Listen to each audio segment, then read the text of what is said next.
আসসালামু আলাইকুম এভরিওয়ান। মনের ক্লান্তি দূর করতে প্রত্যেকটা মানুষেরই একটু ভ্রমণে বের হওয়া দরকার। ঠিক তেমনি আজকে আমি একটা জায়গায় ভ্রমণের উদ্দেশ্যে বের হলাম। জায়গাটির নাম হলো বাংলার মিনি সাজেক নামে পরিচিত। টাঙ্গাইল জেলার ঘাটাল উপজেলায় মাইদারসালার অবস্থান। সেই জায়গাটির উপর থেকে যে ভিউ আসে তাতে মোটামুটি সাজেকের ফিলের মতন কিছুটা পাওয়া যায়, তাই তাকে মানুষ শখ করে বাংলার মিনি সাজেক নামে বলে ডাকে।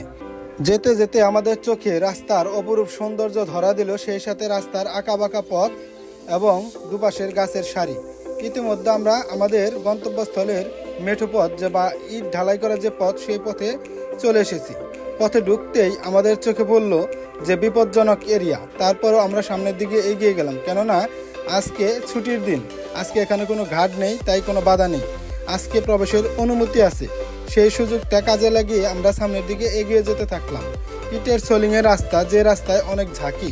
খুবই ধীরে ধীরে আস্তে আস্তে সামনের দিকে এগিয়ে যেতে থাকি। রাস্তার দুপাশে গজারি গাছ আর মাঝখান দিয়ে ইটের সোলিংয়ের রাস্তা, সেই সাথে রাস্তার বাঁক, এক অপূর্ব সৌন্দর্য সৃষ্টি দেখা মিলল আমাদের চোখের সামনে। এই রাস্তার সাইড দিয়েও অনেক লোকালয়ের রাস্তা রয়েছে, যেখানে কিছু বাড়িঘর রয়েছে যে মানুষজন বসবাস করে। রাস্তার এই অপরূপ সৌন্দর্য আর এই আকাশের ভিউ যেন আমাদের মনকে ছুঁয়ে দিল। আর এই প্রকৃতির সৌন্দর্য অনুভব করতে করতে আমরা সামনের দিকে এগিয়ে গেলাম। এখানেও এসে দেখি দুটি মাইল ফলকের মতন দেখা যায়, কিন্তু এগুলো মাইল ফলক না, এগুলো বিপজ্জনক এরিয়ার সংকেত হিসেবে সাইনবোর্ড দেওয়া হয়েছে। ভয়ে ভয়ে আমরা সামনের দিকে এগিয়ে যেতে থাকলাম। আর কিছু রাস্তা এগোতেই আমাদের চোখের সামনে পড়ল একটি ঘর, যে ঘরটিতে সেনাবাহিনীদের জন্য ট্রেনিংয়ের সময় খাবার রান্না করা হয় এবং এই মাঠটিতে খাবার বিতরণ করা হয়। মাঠের আশেপাশের যে দৃশ্য বা আকাশের সৌন্দর্য, বিকালের ভিউ খুবই অসাধারণ, দেখতে খুবই ভালো লাগলো আমার কাছে। অবশেষে আমরা আমাদের গন্তব্যস্থলের কাছাকাছি চলে এসেছি। ওই যে দূর থেকে দেখা যায় যে পাহাড়টি, ওটিকে মাইদারসালা নামক জায়গা, যদিও এই জায়গাটিকে মাইদারসালা বলা হয়। এই যে সামনের যে রাস্তাটা দেখা যাচ্ছে, ওই রাস্তাটি ধরেই আমরা সামনের দিকে এগিয়ে যাব এবং আপনাদেরকে দেখাবো পাহাড়ের চূড়ায় কিভাবে উঠতে হয়। অনেকটা কষ্ট হয় যদি ওই পাহাড়ের চূড়ায় ওঠা, তবু আমি চেষ্টা করব আপনাদেরকে দেখানোর জন্য এই পাহাড়ের চূড়ায় উঠতে পারি কিনা। দূর থেকে আপনারা পাহাড়ের যে ভিউটি দেখতে পাচ্ছেন, জানি না ক্যামেরায় কতটা স্পষ্ট দেখা যাচ্ছে, কিন্তু খালি চোখে দৃশ্যটি খুবই সুন্দর লাগছে। এটা প্রকৃতিপ্রেমী যে কারো মনকে হাজারো কষ্টের মধ্যেও তার মনকে উৎসাহিত করবে যে এত সুন্দর প্রাকৃতিক সৌন্দর্য। অবশেষে আমরা বাইক নিয়ে আমাদের একদম গন্তব্যস্থলের কাছাকাছি চলে এসেছি। যে পিছনের যে ভিউ আর চারপাশের যে ভিউ, এগুলো খুবই সুন্দর। এখানে আমরা কিছুক্ষণ সময় কাটাবো এবং যার কারণে পানি, চিপস এবং জুস এগুলো আমরা নিয়ে আসছি।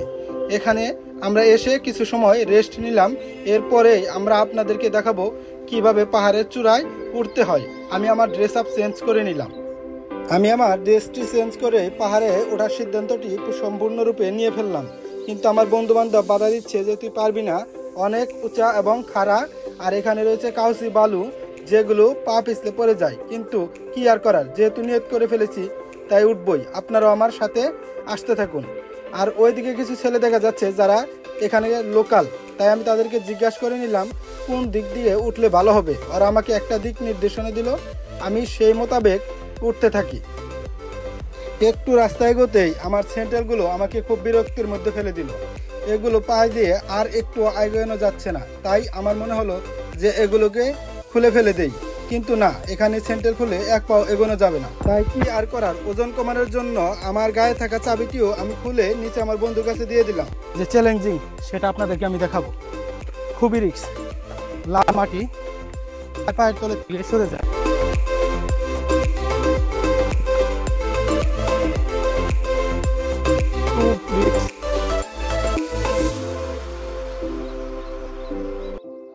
শুধু বুলেট আর বুলেট, লাল মাটি যে কোনো সময় পায়ের তল থেকে সরে যেতে পারে। ও মাই গড, অনেক রিস্ক। এই রিস্কটাকে আজকে আমাদের মোকাবেলা করতে হবে। ক্যামেরাম্যান, তুমি সাথে থাকো। এই ডালটি ধরে এখান দিয়ে উঠে আসবে, এই ডালটি ধরে উঠে আসো। পারবে কি? পায়ের তলার থেকে যেন কখনো মাটি না সরে যায়, সাবধান। আমরা প্রায় ইতিমধ্যে আমরা কত দূরে এসে পড়ছি। এখান থেকে নিচের ভিউটা দেখেন, নিচের ভিউটা আপনাদেরকে দেখাই। অনেক উপরে উঠেছি, প্রায় ক্লান্ত, তৃষ্ণায় গলা শুকিয়ে যাচ্ছে। তারপরে এই চ্যালেঞ্জিংটা আমি কমপ্লিট করেই ছাড়বো ইনশাল্লাহ। একটা ভাগ্যে আল্লাহ কি দেখছে, কোন পাশ দিয়ে গেলে সহজ হবে। এই পাশটাই ধরি, যেহেতু পায়ের তল থেকে মাটি সরে যায়। মাটি সরে যাওয়াটাই হলো একটা বড় ধরনের ভয়। উপরের দিকে উঠতে হবে। ক্যামেরাম্যান, তুমি কি ঠিক আছো? সাবধানে চলে আসছো। এখানে একটি শিকড় রয়েছে, শিকড়টিকে ধরে উঠতে হবে। চলে আসো, চলে আসো, আসো, সাবধান। প্রায় চলে আসছি।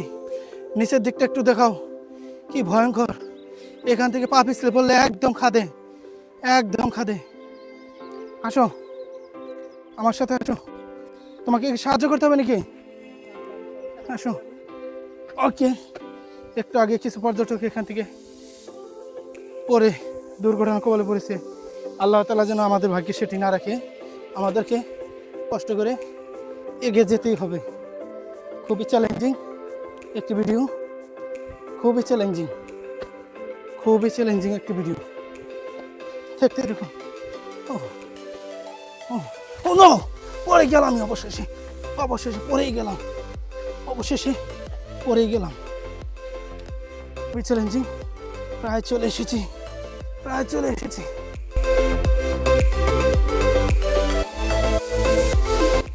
অবশেষে আমরা জয় করে ফেললাম। বিজয়, বিজয়, বিজয়।